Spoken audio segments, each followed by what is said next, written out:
आइए जानते हैं आज की हेडलाइंस।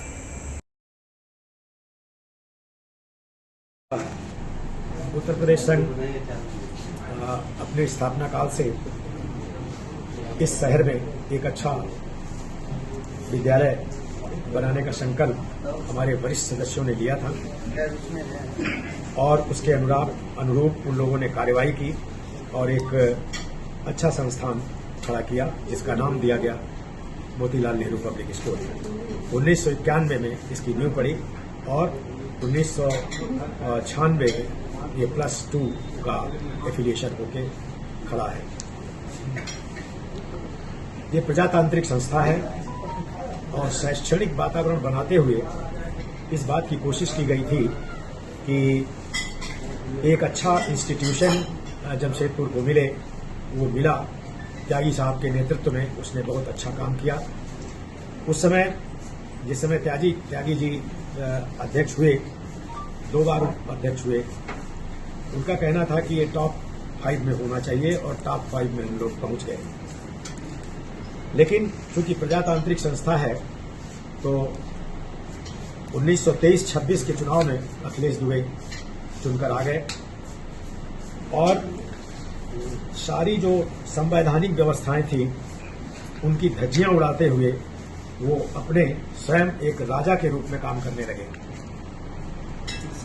सचिव के समस्त अधिकारों का उपयोग वो स्वयं करने लगे। कार्यकाल 1 साल के लिए बढ़ा दिया। निष्कासन की कोई व्यवस्था ही नहीं है। निर्वाचित सदस्य के वो हो गई, निष्कासन हो गया। जब सदस्यों ने जीएम बुलाकर उनका निष्कासन कर दिया, दल्लन राय और अखिलेश दुबे का, तो उसको कहते हैं कि नहीं ये फर्जी है। तो तुम्हारा निष्कासन क्या कौन सा है, बताएं हमको कौन सा है निष्कासन। 6 सदस्य मिलके आप निर्वाचित महासचिव और निर्वाचित अध्यक्ष और उनको तो ट्रस्टी को तो हटा ही नहीं सकते, आप जीवन काल में नहीं हटा सकते। वो अपने जीवन भर रहेंगे, हटाने की कोई व्यवस्था नहीं होती है। उनको भी हटा दिया आपने। तो ये एक क्या कहना चाहिए, गुंडागर्दी की स्थिति है। यहां तक कि आप देखें रिपोर्ट में, अग्निहोत्री जी की रिपोर्ट में आप देखिए, उन्होंने लिखा है कि जो अनुग्रह राशि आपने दी है गांव वालों को बाउंड्री बनवाने के सहयोग करने के लिए, वो एक तरह का गुंडा टैक्स है। ये आपने गुंडा टैक्स क्यों दिया? इसका मतलब वो आदिवासी लोग जो गांव वाले हमारी मदद कर रहे हैं वो गुंडे हैं। ये मैं इसकी भर्त्सना करता हूं, बहुत गलत किया है, इस पर कार्रवाई भी होनी चाहिए। अब आगे आप लोग क्या करें? आगे हमारे पहले तो जांच कराने का हमारा काम है। जांच कराने के लिए हमारा प्रयास चल रहा है। जांच होगी और जांच में दूध का दूध पानी का पानी हो जाएगा। मैं अगर गलत पाया जाऊंगा तो मैं चैलेंज से कहता हूं कि मैं कभी उसमें एक पैर नहीं रखूंगा। जांच इसके द्वारा की जाए? जांच सरकार करेगी। सरकार से मांग, जिसने रजिस्ट्रेशन किया है वो सरकार करेगी, करना पड़ेगा उनको। मतलब वही मांग कर रहे हैं आप लोग की जांच करे सरकार? जांच करे और उसके अनुरूप कार्रवाई करे। कार्रवाई करते हुए नई कार्यकारिणी के गठन के लिए चुनाव कराए। इस बीच में जो गैप होगा, इस बीच में प्रशासनिक अधिकारी को जिम्मेदारी दी जाए। ऐसा 99 में हो चुका है।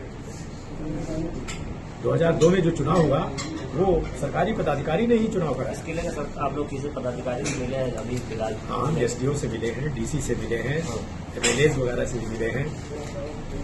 और एक सबसे महत्वपूर्ण बात ये जो क्राइम है, जिसे मैं क्राइम समझता हूं, संविधान में सेक्शन 6 की धाराओं में इस बात का वर्णन है कि कोष का पूरा नियंत्रण महासचिव के हाथों में होगा। ठीक है, महासचिव के हाथों में संविधान में लिखा हुआ है। तो अब महासचिव क्या करेंगे? महासचिव को कहा गया कि जो साधन पत्र होते हैं, जिसे वाउचर कहते हैं, वाउचर में सेक्रेटरी का सिग्नेचर अनिवार्य है। उसके बगैर 1 पैसा निकालने का अधिकार किसी को नहीं है। वाउचर जो बनते हैं उसमें सचिव का सिग्नेचर होगा, उसके बाद ट्रेजरर का सिग्नेचर करना अनिवार्य होगा, वो नकार नहीं सकते।